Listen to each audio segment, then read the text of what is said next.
Salut! Aujourd'hui, comment rempoter les plantes de tomates en godet? Le plus important, je vous le répète assez souvent, un très bon terreau. Dans ce terreau, vous regardez si vous avez mis un engrais naturel ou pas, ça c'est vous qui choisissez. Si vous êtes pas très amateur du potager, vous commencez, le mieux dans ce terreau, c'est de rajouter un engrais en granulé.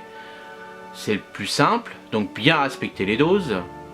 Et si vous êtes un amateur, là vous pouvez vous attaquer aux purins, toutes sortes de purins qui peuvent améliorer votre terreau. Donc bien sûr, tous ces purins, je vous ferai des vidéos pour faire un purin de consoude, un purin de prêle, un purin d'ortie, mais ça sur d'autres vidéos.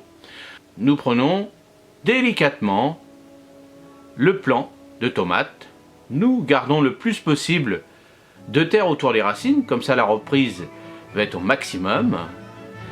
Si vos plants ont monté, puisque si vous les avez fait devant une fenêtre, c'est vrai qu'ils vont avoir tendance à chercher le soleil, donc ils vont monter, ils vont avoir une longue tige, c'est pas grave. Vous couchez au fond du godet, tranquillement, sans casser la tige, le plant de tomate, vous recouvrez délicatement de terreau, vous recourbez dans l'autre sens. Il faut que les premières feuilles arrivent au niveau de la terre, au niveau du dessus du godet. Vous tassez légèrement, vous inquiétez pas, cette tige qui sera un peu tordue dans le godet, les tomates, il y aura rapidement des nouvelles racines et votre plant va pousser sans problème.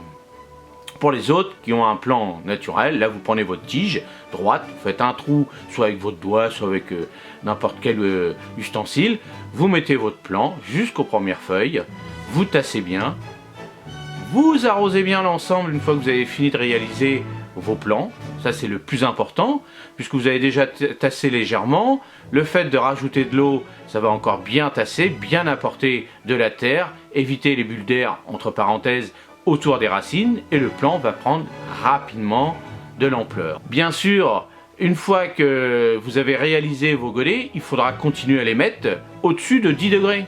Le mieux c'est 12-14 degrés. De temps en temps, s'ils peuvent descendre à 10, c'est pas très grave, mais pas en dessous de 10 parce qu'ils vont avoir un petit peu froid.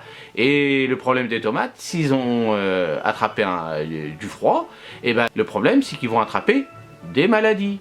Donc bien respecter ces températures, ça c'est le plus important. Et bien sûr, toujours de la lumière. Ça aussi, c'est le plus important. Donc voilà, c'était tout ce que je voulais vous dire pour cette phase finale de mettre les plants en godet. Et bien sûr, je vous ferai une vidéo courant mai, fin avril, courant mai, en fonction du temps, parce que je vous rappelle que moi je suis en Normandie, donc c'est un petit peu plus tard par rapport aux chanceux du sud de la France, et dans d'autres pays, bien sûr, qui ont le soleil. Et donc nous, je vous ferai une vidéo fin avril, début mai, pour les planter dans le jardin. Et là, moi, je vous dis salut, à la prochaine, et n'hésitez pas, le plus important, si vous n'êtes pas abonné, abonnez-vous, et si vous êtes abonné, partagez, commentez. Salut, à la prochaine!